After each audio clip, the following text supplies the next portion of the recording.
Okay, so as again, if you visit that site this afternoon, I'll send everyone an email. You'll be able to download these lectures as well as links to other information, references, etc. that I'll try to collect as we go along.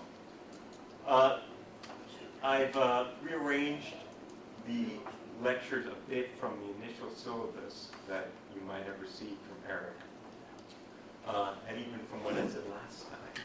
So, in particular, lectures 3 and 4, I decided to swap them for reasons as I was developing the material. I thought, in fact, logical development would go smoother and clearer that way.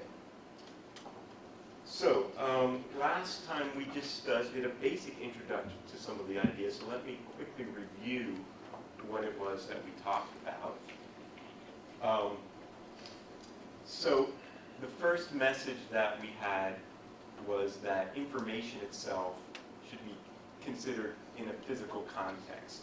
That is, that information itself is not just an abstract idea, but is constrained by the laws of physics of the device that's carrying out those information processing tasks.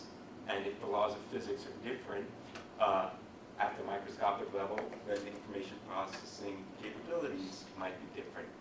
And that's the main message of why quantum information may give us some new capabilities. So information itself is what we know, and we were taking this kind of Bayesian perspective where we think about assigning probabilities based on our prior knowledge. Quantum mechanics has a different set of logical rules. In some sense, it's illogical if logic is just basic reasoning. Quantum mechanics has its own kind of logic. And this kind of logic has a mathematical calculus associated with it that we'll discuss much more today.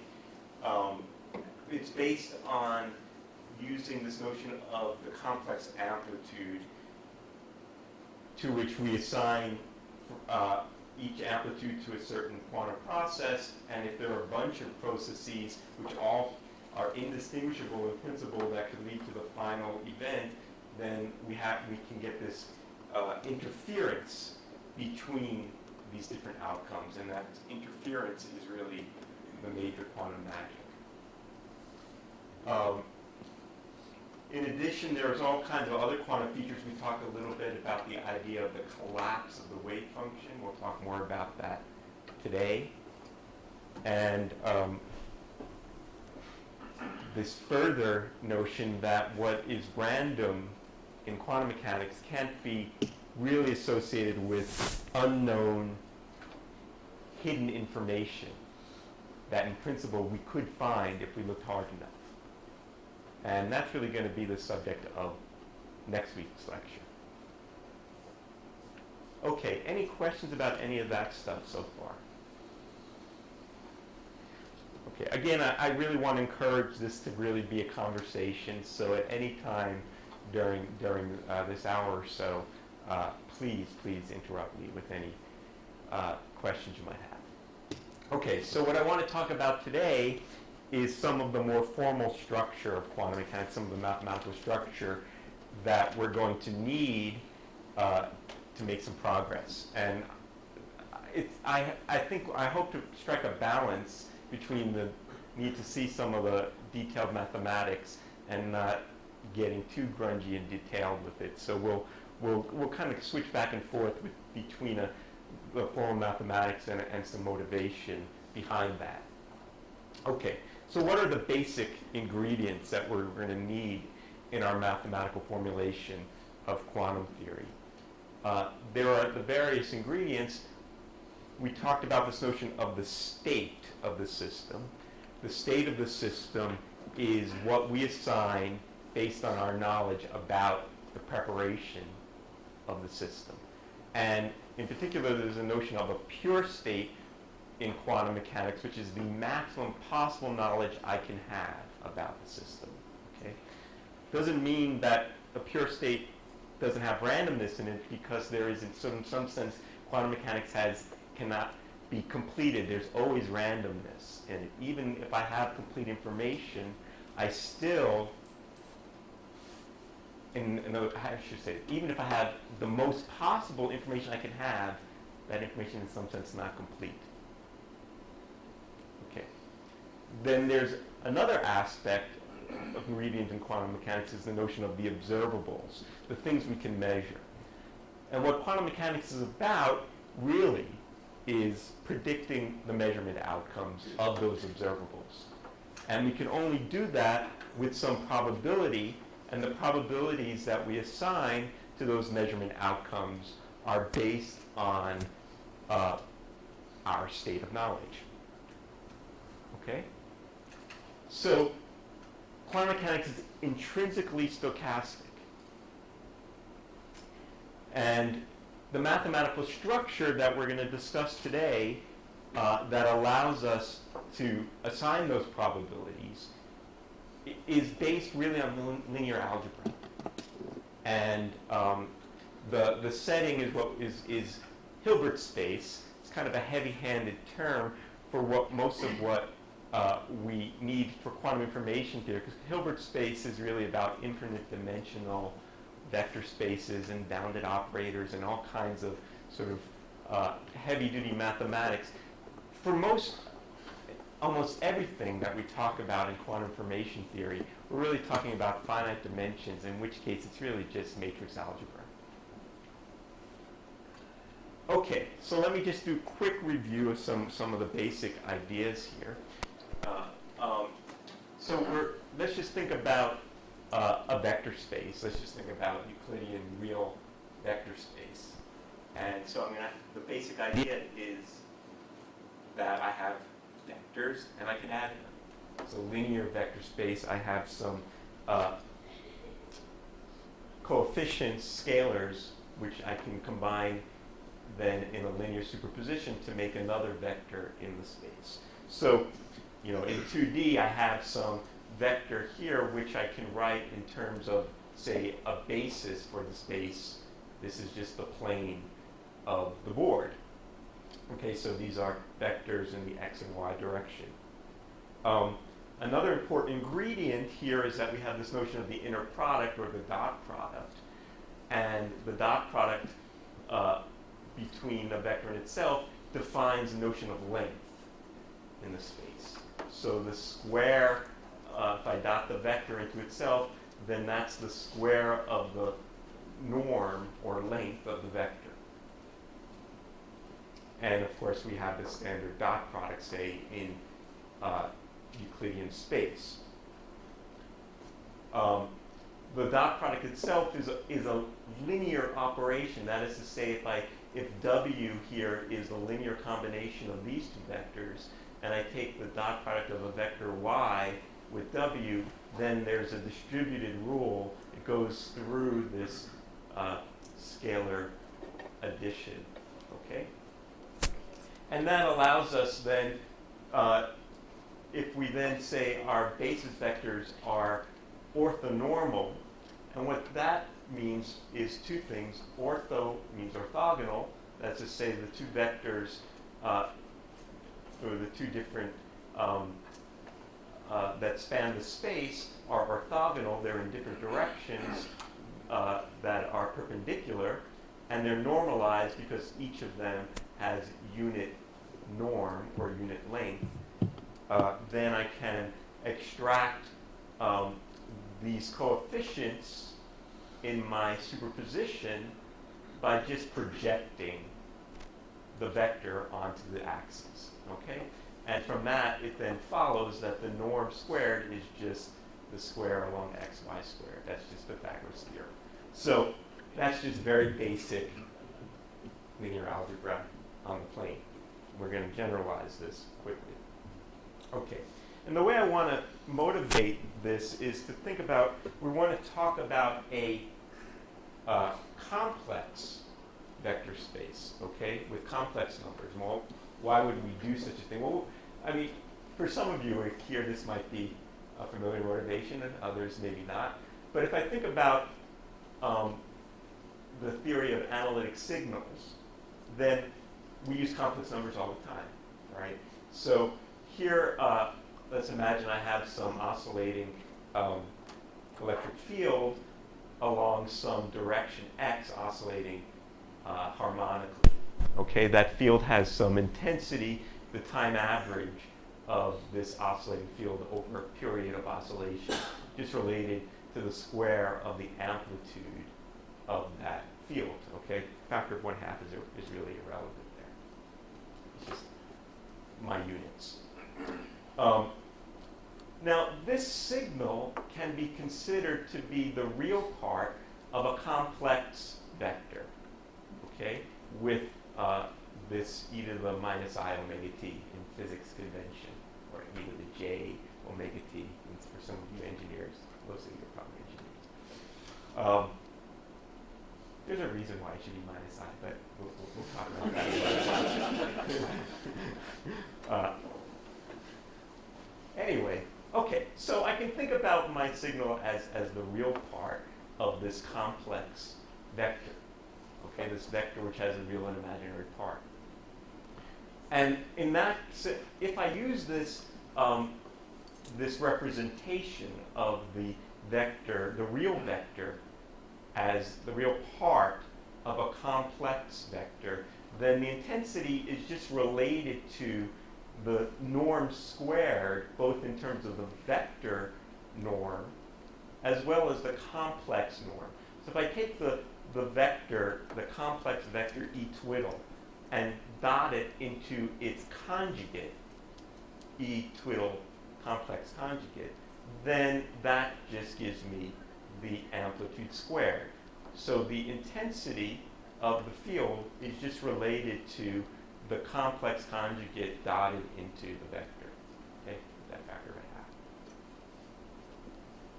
1/2. Okay, so for example, where are some other kinds of complex vectors that might exist in this space? Suppose I were thinking about circular polarization. That is a vector that's rotating, not just oscillating along one direction, but rotating in the xy plane at angular velocity omega. So that's a circularly rotating vector. I can think about that kind of circularly rotating vector again as the real part of a complex vector. And that complex vector is this one. So if I take the real part of the x thing, well, that's cosine. The real part of the y thing, well, that's I times that. That's sine, right? I didn't do out that algebra, but if you write e to the minus I omega t as cosine omega t minus I sine omega t, and you multiply it out, then the real part gives me the sine. So that I is representing the fact that there's a part that's in quadrature, right, with the part that's here. So this vector, x plus iy, or ex plus I ey, represents what we call circular polarization. Is there an analogy of that to like a laser beam? This is a laser beam that has a circular polarization. So if I take, and we're going to talk a lot about that in a moment, because we're going to motivate our quantum mechanical rules from optics, okay? Because there's really a one-to-one relationship. But this represents a laser beam in which the field is propagating, say, along the z direction, and the electric field of the laser is rotating as a function of the direction, right? That's called circular polarization. And I would write the polarization vector for the laser beam as a complex vector, exactly this way. Now, the intensity of this field, if I use the same rule, the intensity is 1/2 E star dot E, or E twiddle star dot E, then I say it's E0 squared. So this field has twice the intensity of this field. Okay? So if I want to call this the amplitude, then I really want to normalize this vector. And I usually normalize it that way. So then So then it's clear if I make this 1 over root 2 down here and put a 1 over root 2 up here, then the amplitude of this thing is root 2 times E naught. It has twice the intensity.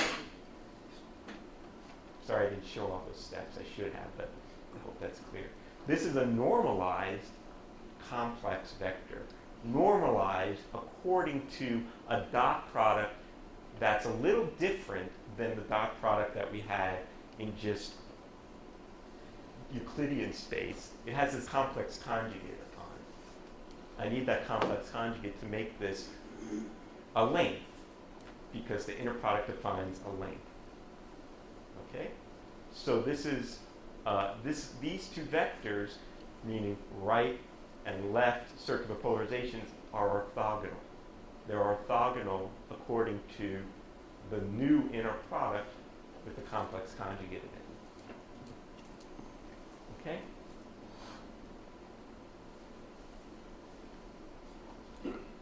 All right. So here's now what we're going to think about in trying to develop our rules in quantum mechanics for states and assigning probabilities.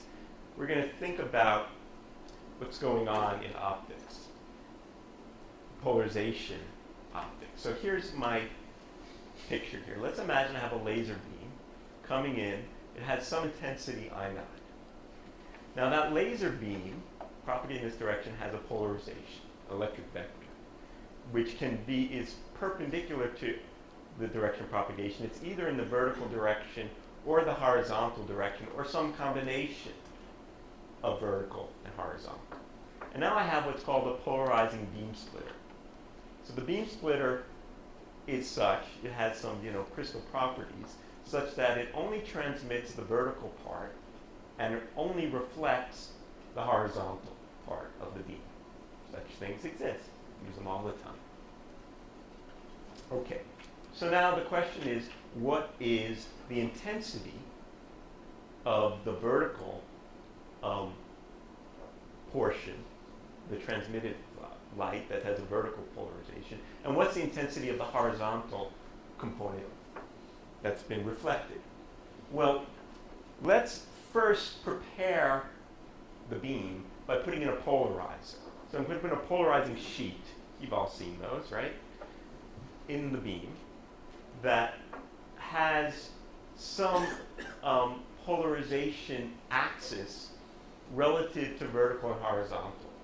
Okay, now I'm really bad at drawing perspective, but you have to imagine that this is oscillating in some direction. Here's the direction of propagation, and this is the polarizer. It's at some angle theta with respect to the vertical. Okay? So that's the thing that's coming in. So now I ask, what is the intensity of the transmitted light? What is the intensity of the reflected light? Well, that's, simple optics. It's called Malice's law. It doesn't matter that's what it's called, but that's what it is. And what it says is that the electric field of the transmitted beam is obtained by projecting whatever the electric field is coming in onto the direction of which you're looking. So here, if I'm looking at vertical polarization, the transmitted light is vertically polarized. It has that direction, EV. And the amount of that depends on the incident vector dot product to the direction I care about. Okay? So in that case, if the input field is coming in with this vector, because I prepared it as such, then the part of the field that's going on this beam has an amplitude, which is E naught times cosine theta. Is everyone clear on that? Cool. All right? So the intensity is just related to the square of the amplitude, goes like the cosine squared. That's really Malice's law. Okay, so it's this projection idea, that if I want to find out what the intensity is of this beam in a polarizing beam splitter, I need to look at first the projection of the incident electric vector onto the direction here.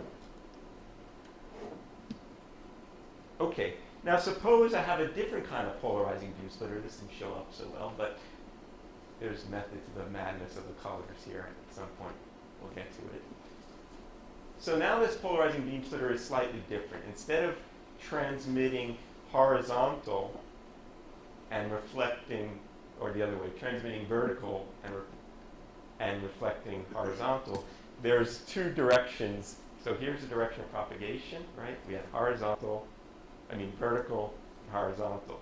Now I'm thinking about another basis that's rotated by 45 degrees, B plus and B minus, okay? That's another perfectly good basis. It's just rotating the crystal by 45 degrees.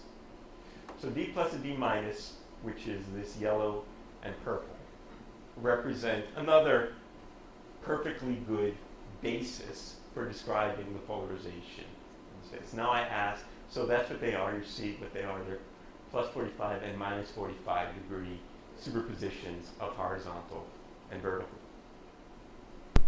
And now I ask again, what is the intensity in these transmitted and reflected beams?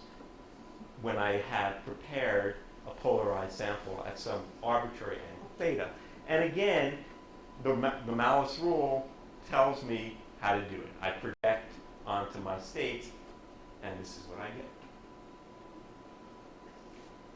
Okay?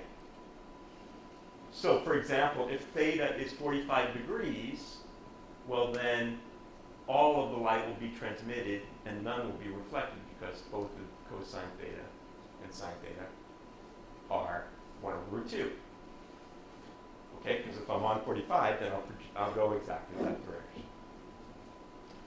Finally, let's imagine I have a different kind of polarized beam splitter, another one I can set up, which instead of transmitting and reflecting linearly polarized light, transmits and reflects circularly polarized light.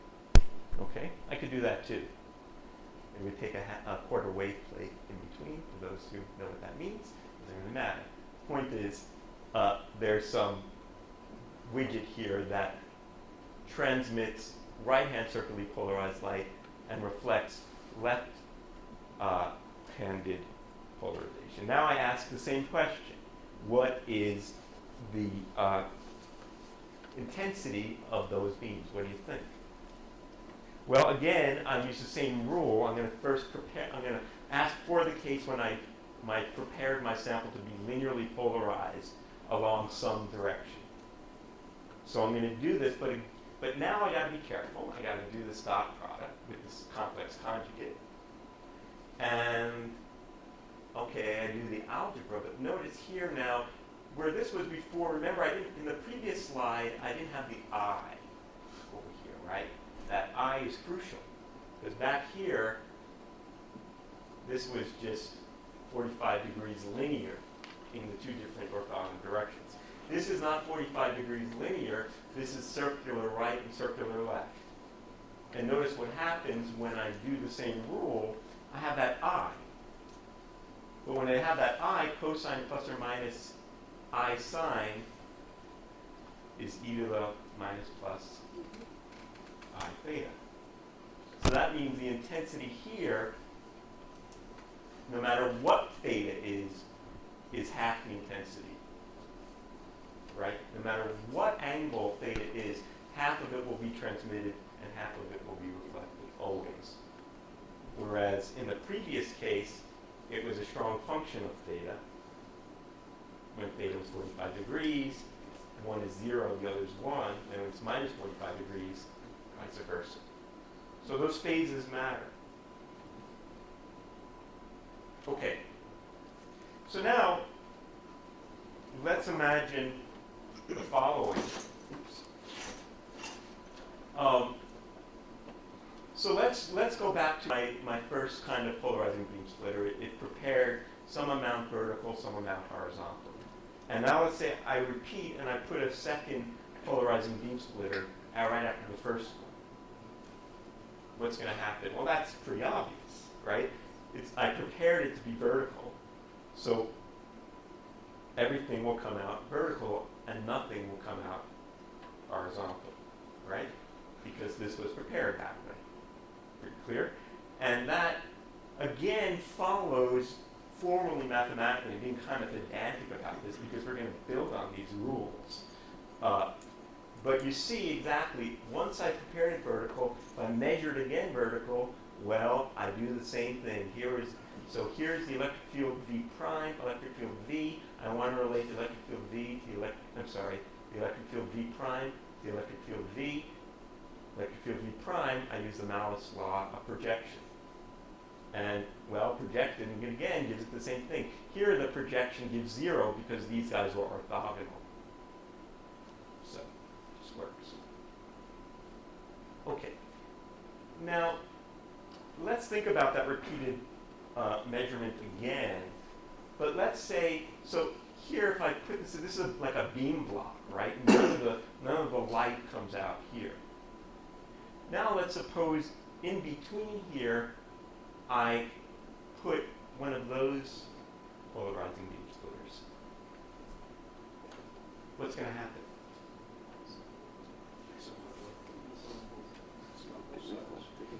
So in this case, remember this was blocked, but when I didn't have that, none of the light came in here. But once I put this guy in here, what do I know? Well, now I know that this transmits D plus and D minus, right? And D plus is a combination of horizontal and vertical. So all of a sudden, light comes out this port, a quarter of it. Whereas before, all of it went here. And so this kind of opens this up, even though this was completely blocked before. And again, you can do this. But look what I've done is I've inserted in between, here was the original repeated experiment, and I've shoved in between the measurement corresponding to this polarizing beam splitter. Okay, so I've just put in that in between, and you do the rules and it all works out. Okay.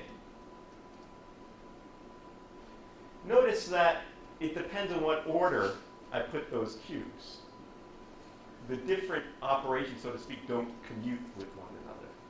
So if I put this before that versus the other way, in this case, half of the intensity comes out in each port, whereas before, a quarter came out in each port.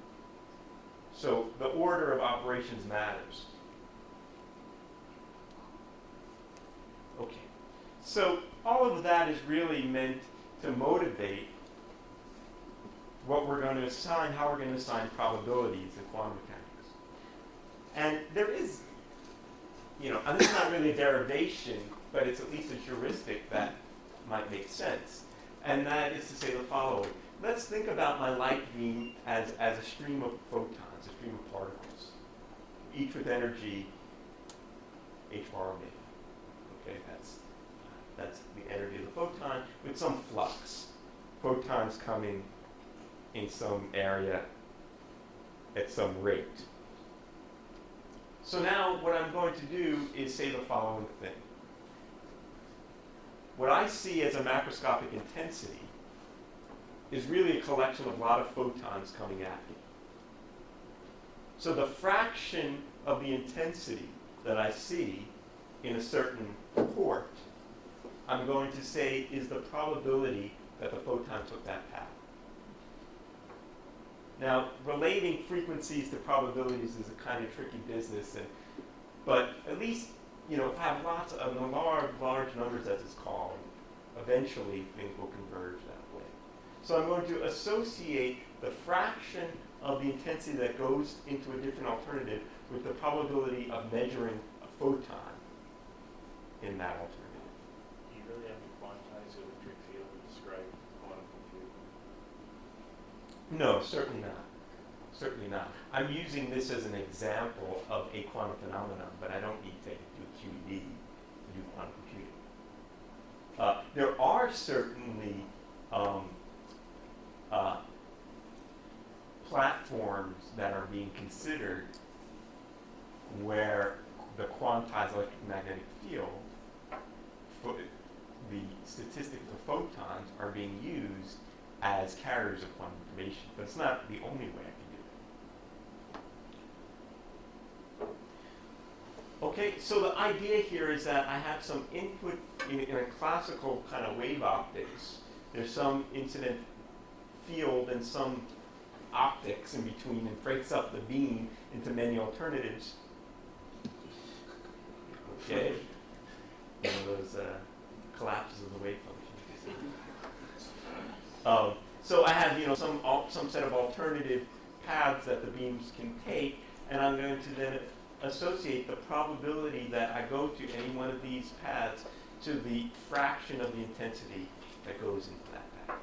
Yes, sir. If we're looking at individual photons, there's some probability that the photon that's polarized in this direction is polarized in that direction also. In fact, it has all possible polarizations at any given instant time until we measure it. So there should be some intensity in those beam splitters. If I had something that can measure one photon, that every once in a while, photon leaks through. Well, it's not true that it has every polarization. If I go back to well, let's go and show this picture, and this is exactly the case. So, if I put my field through a polarizer, then that photon is in a pure state. I know that it has a certain polarization. That doesn't, if I measure it, and I don't measure it along the direction of the polarizer, but I measure it in some other direction, I do have some probability of finding it in that other direction. Correct. And that's exactly what we want to do. What is the probability of having such a detection? So what we're looking to ask is, in an experiment such as this, I take a photon, I pass it through a polarizer, I then put that photon in a polarizing beam splitter, and I put a detector in the transmitted beam. Every once in a while, assuming it's a perfect detector, it doesn't just click because of dark counts or finite temperature effects, it's going to register a click. And I want to know what is the probability of that happening. And that's exactly what I'm saying is done in this way. The probability of detecting a vertically polarized photon is equal to the fraction of the intensity that passes through that. And that fraction of intensity, well, we calculated it from Alice's law. And that probability then is just given by the projection of take the incident polarization vector, project it onto the outcome direction, and square that amplitude. So it's cosine squared.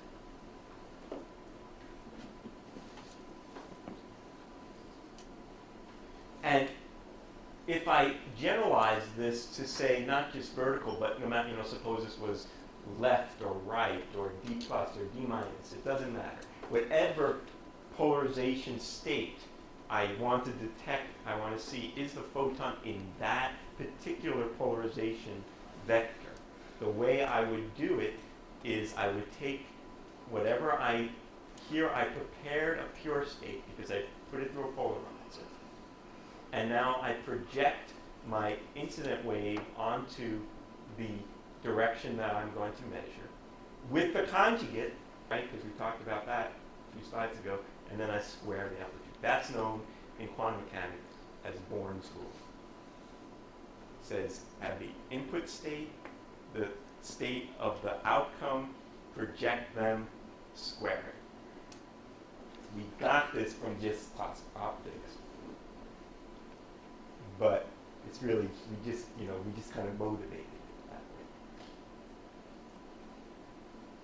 way. Okay, so with that said, we want to now formalize this, abstractify, if you like, this. As you said, we don't have to really be talking about quantum electromagnetic fields. We could talk about energy levels of an ion, what have you. We'll talk about these things over the course of our lectures.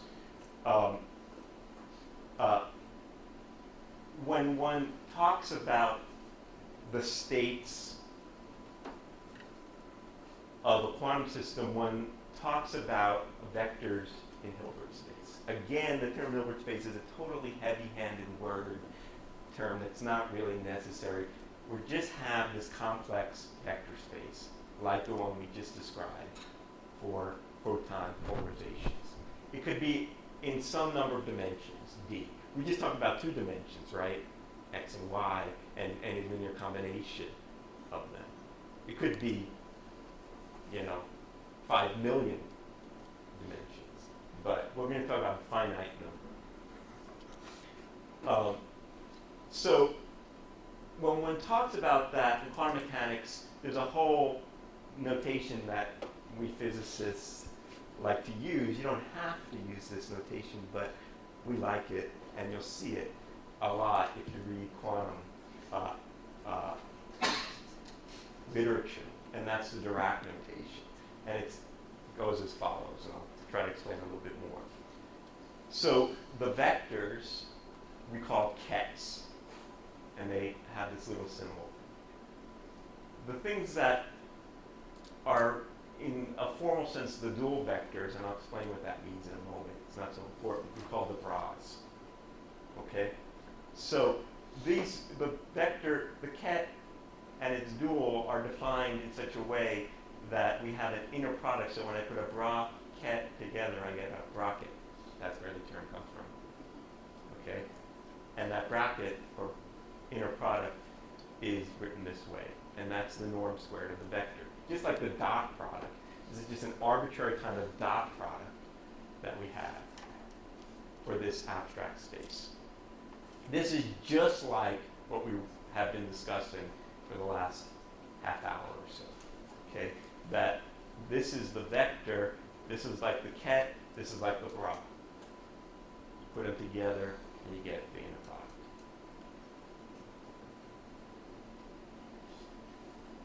Now, when we're talking about finite dimensions, it's easiest and it's most often the case that we just manipulate these things as matrices. Okay? So, or column vectors. So I'm going to imagine, remember we had the orthonormal basis when we described just the simple 2-dimensional case. I'm just going to generalize this. I have a set of kets that define a basis for the space, meaning that I can expand any vector as a superposition of the basis vectors, and I get those basis vectors, and I get the coefficients in the expansion by projecting my vector onto the direction, just like we had Vx and we projected on the x direction, right, in the previous guy. And these vectors are orthogonal if they're different vectors and they have unit norm. Okay? So the ket then is just a column vector. The bra is just the row vector complex conjugated. So that if I look at the bra ket and I use matrix multiplication, that's the inner product. Everyone clear on that? It's all a bra and a ket is. It's a column vector and a row vector with conjugate. And that is that transpose conjugate is the adjoint operation. Okay. So when we have a linear vector space, another important ingredient of that is the notion of a map from one vector to another in that space. Okay, so I have some map, and I'll call out those things operators, and I'll dress them up with little hats on them so to denote what's an operator versus what's a number. A lot of physicists do that, not everybody, so you'll see hats floating around in some papers and things about hats. It depends how lazy people are or how people think you should really know what's an operator, so you don't need to actually put a little hat on it. But I'll always put my hats to let you know what's an operator and what's not an operator. So what's important is on one we're going to talk about linear operators. That is to say, the operator acting on a superposition is the superposition of what happens when the operator acts on each part of that sum. Okay? So, when I have such operators, what they really can be represented are, with respect to a basis, is a matrix. So an operator is just a matrix. And a matrix takes a vector to a vector. And these elements of the matrix elements, are related to the operator through this procedure. First, so I want the ith jth row I, column j. What I do is I take the jth basis vector, see what I get when I map the operator on, and then I project that onto the ith direction. Linear algebra, not so important, but this is how it works. You can check that for yourself. If I look at this matrix and I take, I multiply the matrix times that basis vector, and then I project that onto this vector, well, what I get is that element, 1, 2. Right? By matrix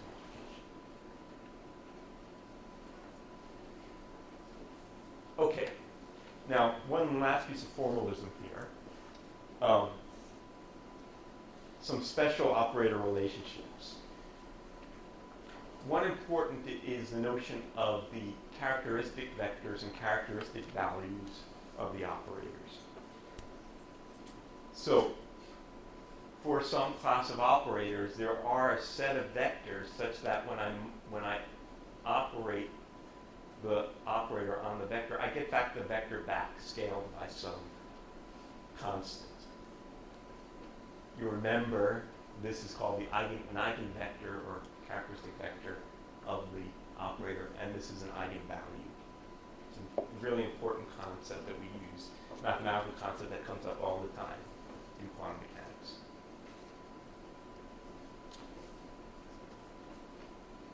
A class of operators for which this is always true are the so-called Hermitian operators. Hermitian operators are ones that, as matrices, you take their conjugate and transpose them back to themselves. And they have the property of those matrices that their eigenvalues are all real numbers. And their eigenvectors, which correspond to different eigenvalues, are orthogonal. Another important concept is the idea of a unitary operator. A unitary operator is one that preserves the inner product. That is to say the following. Okay, they satisfy this property. You take the operator, multiply it by its adjoint, and you get the identity matrix. Why does that preserve the inner product? What do I mean by preserving the inner product? What I mean is, if I have vectors u and v, and I look, v and w, and I look at their inner product, and I see their images under u, their image v prime and w prime, and I look at their inner product, they're the same. You can see that because w prime is u acting on w. V prime gra is the adjoint acting on that way. And you put those together and get the identity matrix. Okay? So, you remember that the Born rule had to do with inner products between vectors. So we're going to take a look at that. With that formalism, I'm going to present what could be considered to be sort of the postulates of quantum mechanics.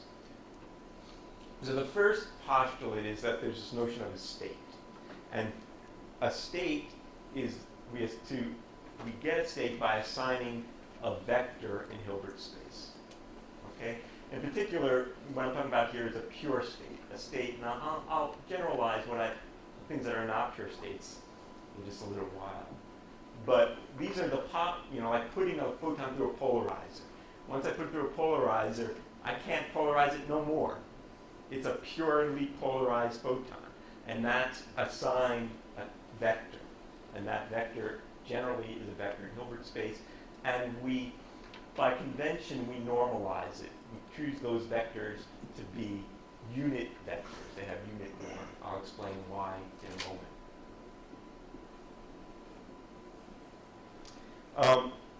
Okay, so states, remember the ingredients. The ingredients were states, observables, probabilities of outcomes. So the observables are the role they play mathematically. To every observable, physical observable, we associate a Hermitian operator. Remember, the Hermitian operators were the operators that had real eigenvalues. Their eigenvalues were real numbers. And so that we come to the third postulate, that if I were to do a measurement corresponding to a certain observable, the possible values that I would find or could find when I do the measurement are the eigenvalues of that observable. So finally, I want to know what is the probability of finding one of these outcomes. I do a measurement corresponding that has a mathematical operator associated with it. I know that the possible outcomes I can get are the eigenvalues of that operator, and I want to know what is the probability of getting A given that I know the state was prepared inside. And that's given by this rule. I take the inner product between this prepared state, the eigenvector corresponding to that outcome. I get a number and then I square it. Okay? Okay, some notes. So anyway, I should really want to emphasize that's the important point right here. So let's think about a couple of notes here. Number one, if I take a state and I took another state, which is just the same state multiplied by a unit complex number, a number with a unit norm, it's just a phase. I take a phase and I multiply. I claim they're the same state. Why? Well, what is a state? A state is something that gives us the probabilities of outcomes. So what I claim is that any measurement outcome, the probability that I would predict from this state is exactly the same as the probability that I would predict from this state.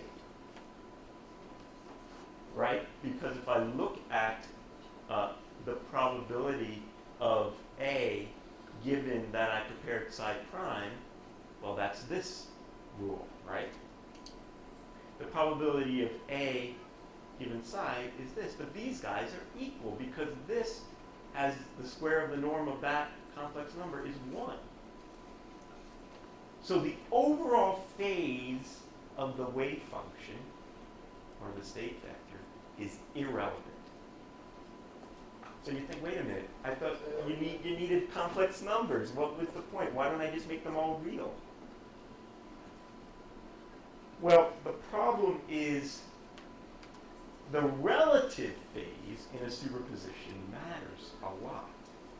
The overall phase doesn't matter, but a relative phase does. So for example, suppose that I prepared for you a state, psi, and that state can be expressed as a superposition of two other vectors, u1 and u2. And I'm going to express that superposition with complex numbers that I've written in terms of amplitude and phase. So r is the amplitude of the complex number, and phi is the phase of the complex number, in a polar decomposition of the complex number. Okay? So now I ask you, what is the probability of measuring some outcome A given that I prepared psi? Okay, well, I just take that inner product. Okay, let's do it. I take the inner product of e sub A with this, e sub A with that, and then I'm going to square the whole thing. So I get the square of this, the square of that, and then the cross terms. Okay, here's the square of the first term.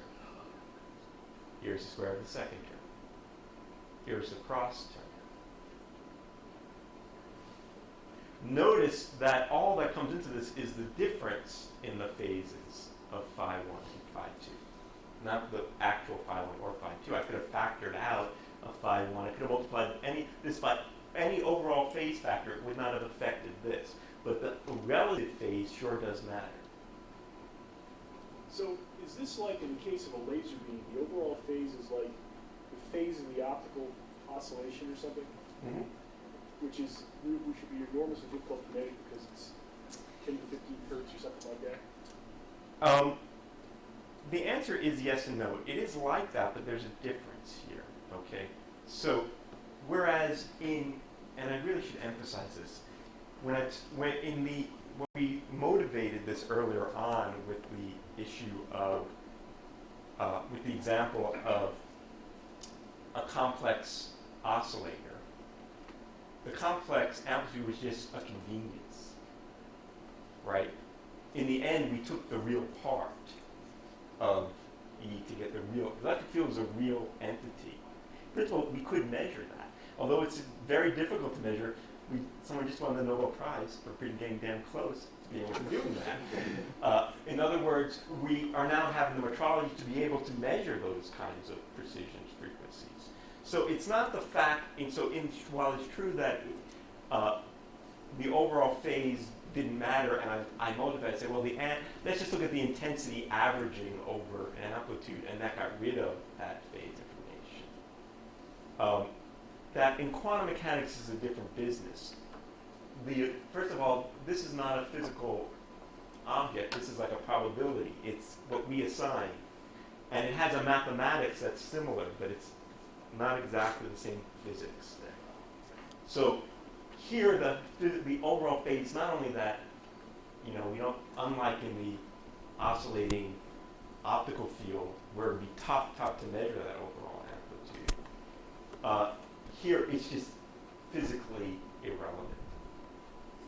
Yes, sir. Would it be fair to say an overall phase is like you have maybe a linearly polarized electric field and it's just shifting in time, perhaps? That's right. Whereas the relative phase may change it to circular rather than... That's correct. It's playing exactly the same role. So if I had a linearly polarized light beam and I just shifted the phase, then that would shift where the peak was. But the intensity, the fraction of light that would be transmitted linearly polarized would not change. Whereas if I put a half wave plate or a quarter wave plate in there and change the relative phase between two orthogonal components, then I would have a different polarization state. Indeed, it's exactly the right analogy. So here what we notice in this expression for the probability is what we discussed a little bit last lecture, now made more formal. If I were to think about these as two alternatives, 1 or 2, if I were to measure it, I would get either 1 or 2 with probability R1 squared and R2 squared. But if instead I measure A, and I ask what's the probability of getting value little a, I see I have 4 terms here. I can understand 2 of these from classical logic. This first one is the probability of getting outcome 1. What is this? Well, by the Born rule, this is the probability of getting A given that the state was prepared in 1. So this is a conditional probability. What's this? This is the probability of getting A given the system was prepared in 2. This R2 squared is the probability of getting 2. So this first part is just logic. Either it was in 1 or it was in 2. There's some probability of getting A given that it was in 1. There's some probability of getting A given that it was in 2. And I would just add these guys up. But that's not the whole story. There's this other junk in there that just is illogical, which is the quantum interference of alternatives. And it has no classical analog whatsoever in terms of events. Okay? It's not correct to say it was either 1 or 2, because if it was either 1 or 2, I would just have this thing. It's in some sense in both. In some sense. Yes, sir? These wave functions are probability functions. In fact, I think they look kind of like answers to differential equations. they have other eigenvalues also, like time, distance. We usually think of a photon as having a finite distance if it hasn't been mucked with. Whereas if you measure that distance, then you mess up other things in it. When we measure these polarizations, what are we not able to measure after that? Well, I mean, let's go back to, let's see if I can find that. And I'm gonna come to some of this in a moment. This notion of compatible.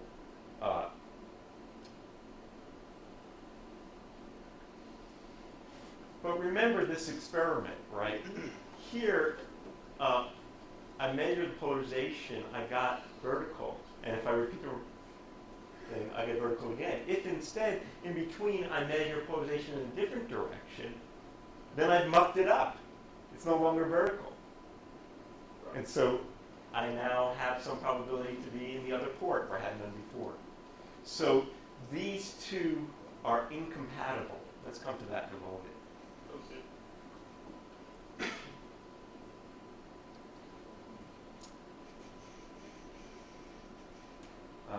21.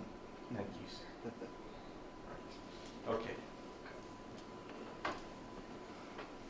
All right. So further notes. The set of possible measurement outcomes for some observable represents what we call a complete set. They span, their eigenvectors form a basis for the space, is a formal way of saying it. Why is that important? Well,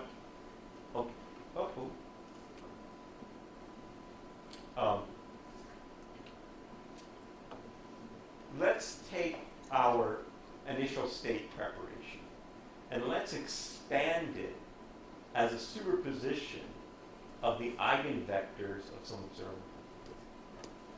Okay? Remember, these coefficients I obtained by projecting the state onto that direction.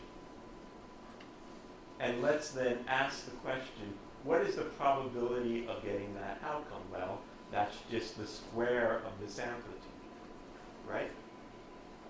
Everyone buy that? So now, if you look at it, remember I said that we wanted to normalize the state vector. We wanted to make the psi-squared norm be 1. Why does that make sense? Well, the norm of the square of the amplitude is just the sum of the squares of the coefficients, which are the sums of the probabilities, which is 1. So what the norm of the wave function being 1 is saying the total probability is 1. Something happens of all the possible alternatives.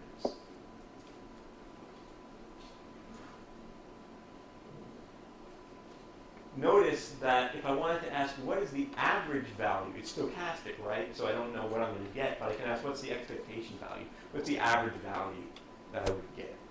Well, that's just statistics. I just weight the probability, each possible value by the probability of getting that. And if I insert the relation between the probability and the wave function, then this is nothing other than this matrix element. So you'll see this all the time, right? That's what this means. Okay. Now this goes to your question. That's what I was thinking. Not all, I can measure more, as you were saying, many different things about the state. And those different things, those different observables, are represented by different matrices. And those different matrices may not all have the same sets of eigenvectors. If they don't, then measuring one may disturb the value of another. So that's basically the Heisenberg uncertainty principle. Heisenberg uncertainty principle, everyone knows, I can't measure position and momentum simultaneously, right? But that's just a special example of this more general idea that not all observables share the same sets of eigenvectors. And if they don't, then, well, you'll get a measurement disturbance. Why is that? Well, there's a couple other postulates that I need to discuss, and that is what happens dynamically to the state. All I just said was I prepared the state and then I did measurements. But now I want to know is what happens to the state as a function of time. Well, there's kind of two ways that the state can change. One is that I do a measurement. And when I do a measurement, I find a value. And, well, it's like we were saying, the other day, last week, if I had a coin, which I don't have one now, and, does anybody have a coin? Laura? Promise I'll give it back. Okay, thank you, sir. All right, so now I ask you, what's the probability of it being heads? Just messed it up. All right. Okay. What's the probability of it being heads? Half. You don't know anything, right? Now I show it to you. It is, in fact, in this case, it is tails. It's tails. So what's the probability of being tails? 1, right? You update your probability based on what you've learned. Similarly here, if you find the eigenvalue A, I promised.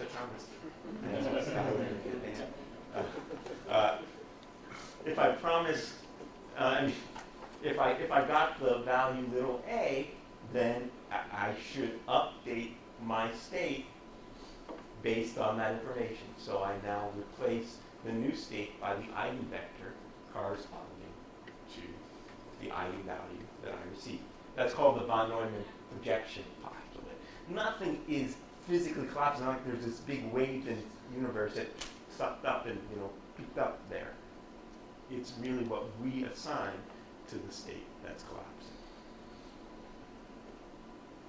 collapsing.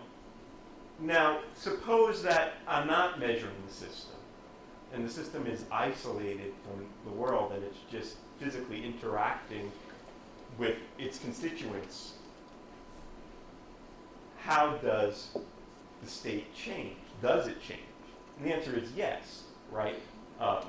There's just like, a train moving along, you measure at one point, and now you don't not measuring it, but it's moving.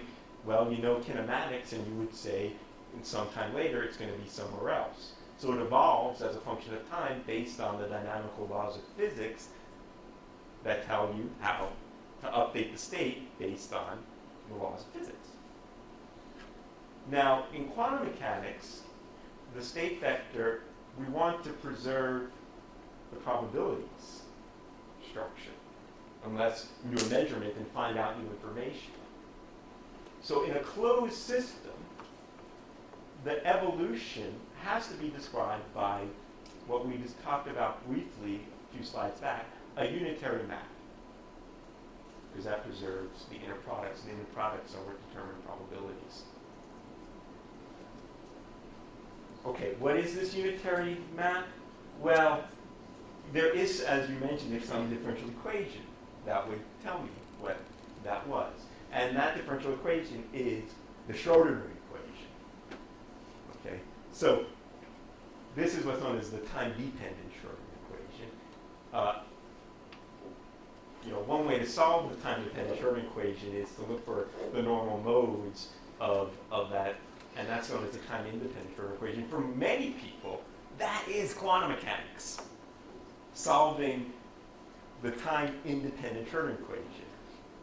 Finding the energy levels of a complex molecule or something like that. I mean, that's part of the story. It tells us about the dynamics, tells us about energy levels, but we're basically not going to talk about this at all. Yes, sir? Maybe this is just a problem I'm having with semantics, but when you mean measurement there, particularly in the second point, you may be anticipating your next lecture on decoherence. If there's a system of, say, trapped ions or atoms that's evolving, according to this unitary map, but then there's an interaction with that basically Yeah. changes it from being evolving according to a unitary map. That's kind of a decoherence event. But that can happen without actually measuring the Indeed, system. indeed. So, So- it's sort of a definition. It is, of no, system. no. You're certainly, I mean, Right. you're absolutely right, and this is, you know, we could spend weeks describing that whole issue, but let me try to summarize it the following way. This is closed system dynamics, okay? This is the notion of I found a value.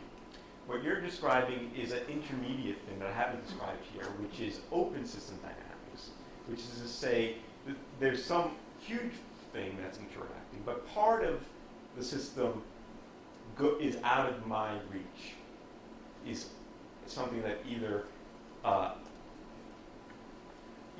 because of its larger degrees of freedom or because of the speed at which it moves a large bath, I don't have access to those degrees of freedom. That is described fully within quantum mechanics through a process where I'd have to think about the notion of multiple degrees of freedom, many subsystems. There is a dynamical description of that. It would not be unitary, nor would it be this. It would be actually described by what's known as completely positive map. Okay?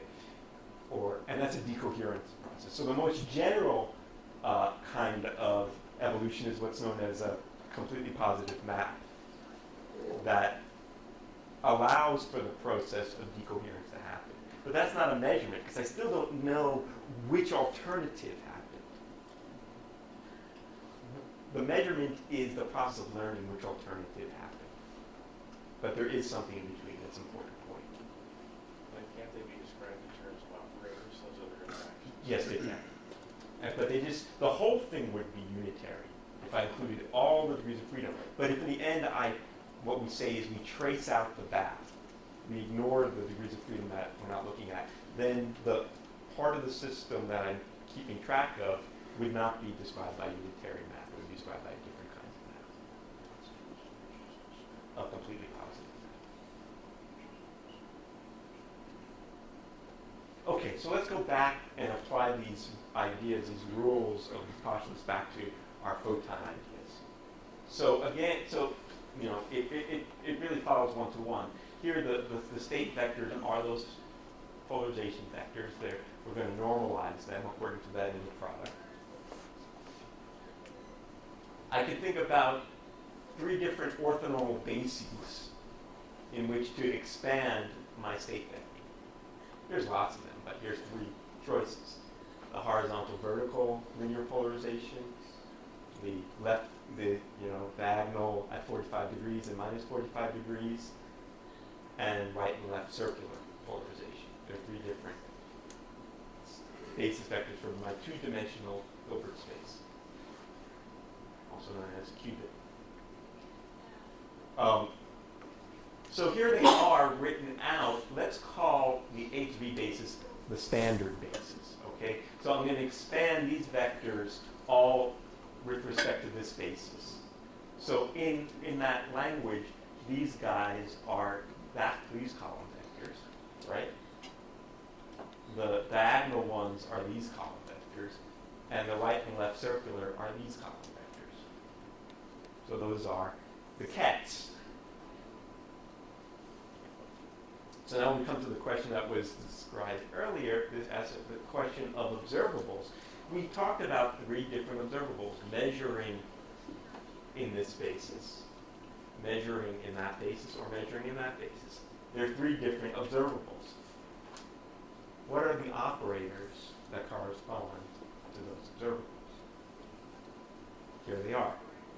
We're going to call them X, Y, and Z.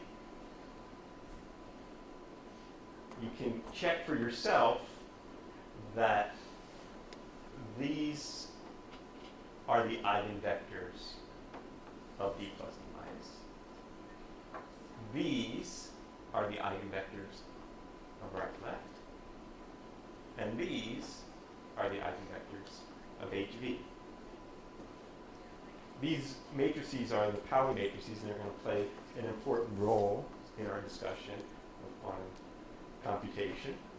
All of these matrices have eigenvalues plus or minus 1. The plus 1, say, is transmitted, and minus 1 is reflected. Okay? Okay. Notice that these are incompatible. In other words, the eigenvectors of these three different observables are different.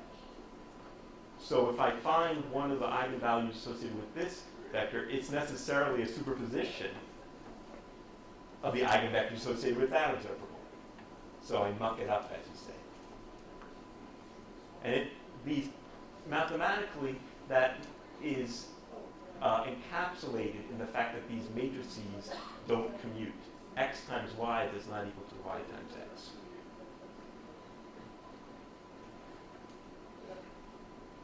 Okay. So now, remember, we talk about the state, and I'll finish up in a couple of slides here, as our state of knowledge about the system. So one way that we could have prepared the photon was put it through a polarizer. And then I said, okay, it's a polarized photon, polarized, in that direction. But suppose someone prepares the photon in a different way. Suppose someone puts a photon through a beam splitter, a polarizing beam splitter, and flips a coin, and decides whether they're going to send me the vertical or the horizontal photon. Okay? We'll put that in a black box. And I ask you, what is the state of the system? Well, clearly that's not a pure state, right? Because there is incomplete information. So, I could ask the guy or gal, did you get a head or a tail here? There's information there to be had. I just don't have it. So that state, unlike a coherent superposition of vertical and horizontal, is what's known as a statistical mixture. That state, if I measure it in a polarizing beam splitter, half the time I'll get vertical, and half the time I'll get horizontal, because that's what was given to me. Okay. Don't get confused. Somehow the preparer redirects the photon to go out that direction, whether it's horizontal or vertical. So it's not like always the horizontal is down. Somehow the photon is spit out in this direction with either 50%. Now, we already said if it was at 45 degrees pure, I would still get this. So what's different about the 50-50 mixture and having 45 degrees pure at 45 degrees at the diagonal, I would still get this? Well, I now ask you the question. What is given this black box, what is the probability of getting 45 versus minus 45? How would you calculate it? Well, you would just use reasoning. Either they sent me a vertical polarization or a horizontal polarization. I average over the probability that they gave me one of those photons. Because that's the promise. So I would say the probability of getting, say, plus 45 is the probability of either they sent horizontal times the probability that I would see plus 45 given that they sent me horizontal, added to the probability that they sent me vertical times the probability I'll see plus 45 linear given me that they sent me vertical. There's no interference between those two alternatives. And if you look at that, always I'll get a half. No matter what polarizing beam splitter I put in here, the two ports I would always get a 50-50. This is what's known as a completely mixed state. This is what's also known as unpolarized light. Okay? So, all these mathematical constructs existed before quantum mechanics in the context of polarization optics. This is known as their Jones matrices and density matrices. All of the things that we have in quantum mechanics, all that mathematical structure is there. It's just we're associating them now to different concepts. This is equivalent, if you just take the right side of the slide, that's equivalent to your old pictures without the polarizer at the beginning. No, this is not. What's being in the old picture, in the original thing, I put a Polaroid film there and I polarized. Right. Here, the I guess you're preparer. explicitly stating that it's a 50-50 statistic. It's a Whereas statistical. otherwise it could have been. It's in a arbitrary. superposition.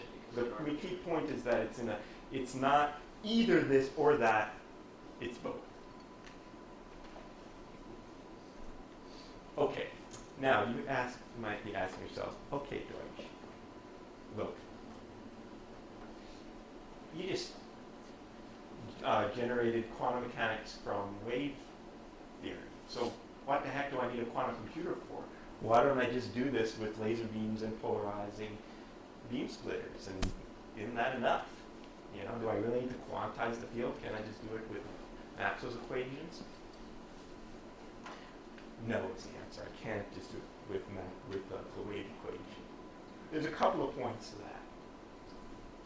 You know, you can think about analog computers based on waves, but we all know that there's some limits to that because of noise in analog computers.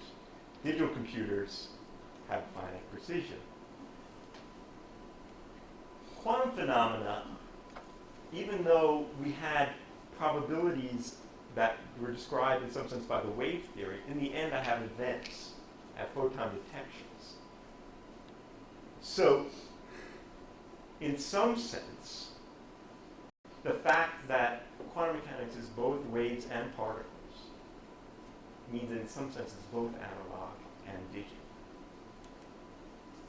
The digital part's important because it allows us to do the possibility of error correction.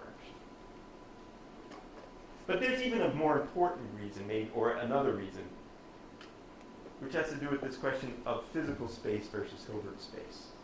So, right now I only talked about, this two-state system, vertical, horizontal, plus 45, minus 45, right, left. That's a two-state system. That's a bit or a quantum bit if it's a photon. But if I want lots of those to do a computation, then I need lots of modes. And now the question is, well, how many modes do I need and where are they going to go? In the physical, to have a mode takes physical resources. I need space or time or energy. And in quantum computing, what I want is a very large set of registers that can grow exponentially with the number of bits. Once I get, say, 100 bits or 1,000 bits, 2 to the 1,000 is a lot of it. I'm going to run out of stuff in the universe to make it. So in some sense, quantum mechanics allows us to have an exponentially large vector space with a polynomial size of physical resources. And in order to do that, we're going to have to make use of states that we haven't talked about, the multi-photon states, or the multi-qubit states. I only talked in some sense about 1 qubit at this point, the states of 1 qubit. And that is this whole business about entangled states, which we're going to discuss next lecture. All right, let me just summarize what we talked about. So, first of all, quantum mechanics is about predicting the outcomes of experiments, and the ingredients to do so involve the state, which was described by a vector in the complex linear space, and the observables, which were matrices acting on that vector space. The eigenvalues represent the possible measurement outcomes, and the eigenvectors represents what the state is after the measurement has been performed and we found a certain outcome. The probability of measuring a value is related to the square of the complex amplitude, and that's the formula. If I have a closed system, and that point here, caveated, if it's closed system, then the system dynamics is described by unitary transformation. The quantum coherent superpositions differ from statistical mixtures, but in an open quantum system, we can go from a situation, as Matt was alluding to, where I had a superposition to a statistical mixture, and that process is known as decoherence. And it's the bane of quantum computing and trying to make it happen in the laboratory. Okay, and finally, a point, quantum computing is not two-way computing, even though it might look like it is. All right, that's it for today. Any more questions? Yes, sir. Don't photons have helicity? Yes, helicity is the same thing as polarization. But isn't helicity either right or left circular? But I can have a superposition of helicities, which okay. is linear. Okay, so I cannot have a single photon that has linear polarization. Sure can. It's in superposition of right helicity and left helicity. Is it one photon then? Yep. So one photon does not have. Can be in an uncertain state of helicity. If it has a definite helicity, All right. if it's in an uncertain state of helicity, then it's in a superposition. That's exactly the state. So if you took a linearly polarized photon and you put it on a helicity measurer, you would either get it to be right or left. But statistically, half of the time it would be right, half of the time it would be left. So why does one say that photons always have helicity? Well, that's a wrong statement. It's like saying a photon has energy, h bar omega. That's if it's prepared with definite energy. But I can have a single photon wave packet, which has a superposition of many energies. Now, there are super selection rules that certain things cannot exist in superposition, like charge. But helicity can. And then, maybe slightly off topic, and I don't even understand the question well enough to phrase it properly, but you said that information is sort of equivalent to physical measurements.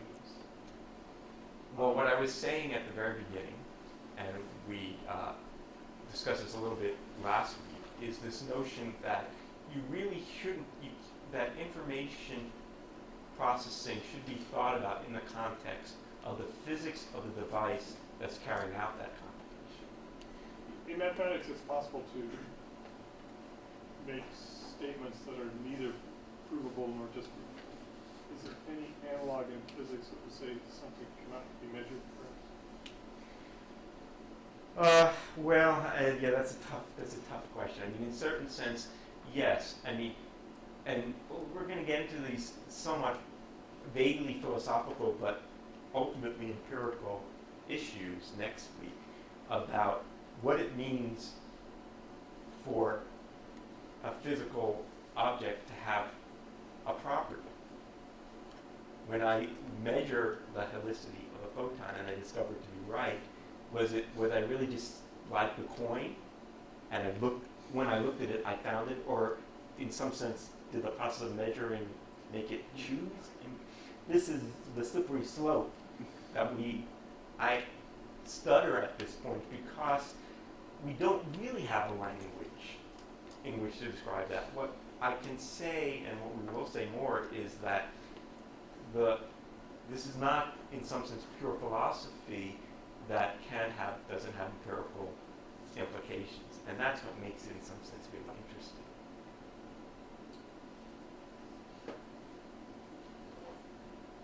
All right. I'll stick around if anyone wants to come talk to me more. So I have let's give Ivan a hand in a minute, but has everybody signed the sheet here? I'd like to have everybody, okay, just one person here? Could you pass this down? And I'd also like to announce that this is being videotaped, and the process is that after a few days, I get a DVD from video people. So, of course, that won't do you any good, but if there are any of you who would like last week's, right, I have a couple copies in my office, so this will continue. Are they just gonna be online? Yeah, sure. There is actually, one more thing, there is actually an online streaming video of last week's lecture, and in a few days it will be this week's lecture. we don't currently have a means of distributing the link, but maybe I can work with Ivan to have it put on the site. So it will only be accessible from within Sandia as things are. Ultimately, I think, you know, I will put these on a stream from UNM, which we will. Once you figure it gives a couple weeks. Yeah. So can we give Ivan a hand?